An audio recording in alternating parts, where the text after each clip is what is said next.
The first report I filed for the BBC was done, I think, in my student accommodation from Glasgow University, Hillhead St. My name is Ben Dotsei Malor.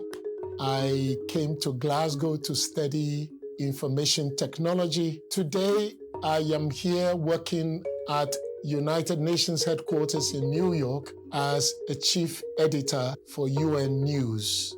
My current role involves supervising a team of languages. What we do is to be the voice of the United Nations. Currently, we are doing a lot of coverage of Gaza.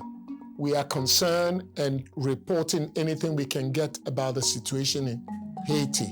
And I've also just returned from South Sudan, 18 months in South Sudan as Director of Communications for the UN mission in South Sudan. So the UN has all these major roles, and we come here as people in UN News to give voice to what the UN is doing.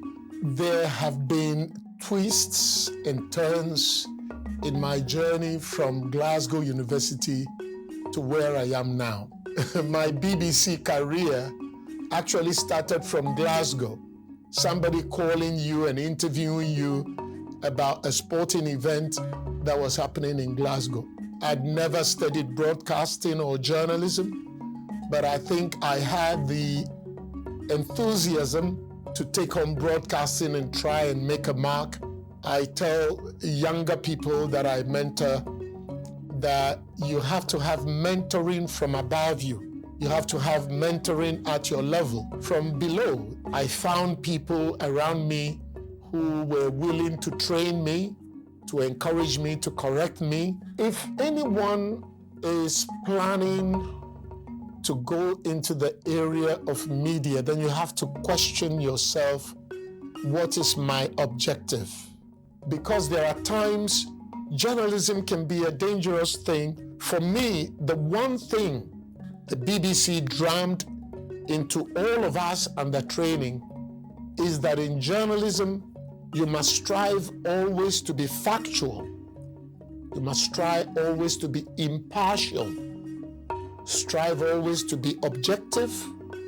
Strive always to be accurate. Try always to be truthful. And then above all, be balanced. And then another aspect right now for us in the United Nations is what we are calling solutions journalism.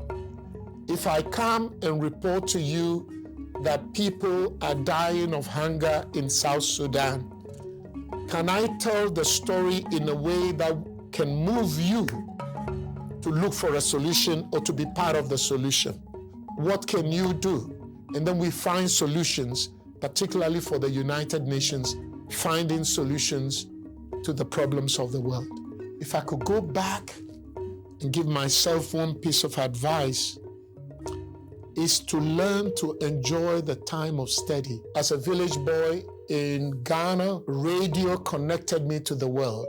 And amazingly, the main program I used to listen to in my village, I ended up working on that program and presenting that program.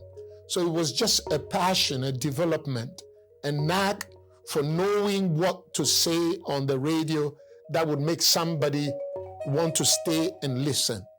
And then the training in the BBC then helped me to develop skills in journalism, broadcasting, and media. This is what I use when I go back to my old schools in Ghana, and I state clearly, your passion can become your profession.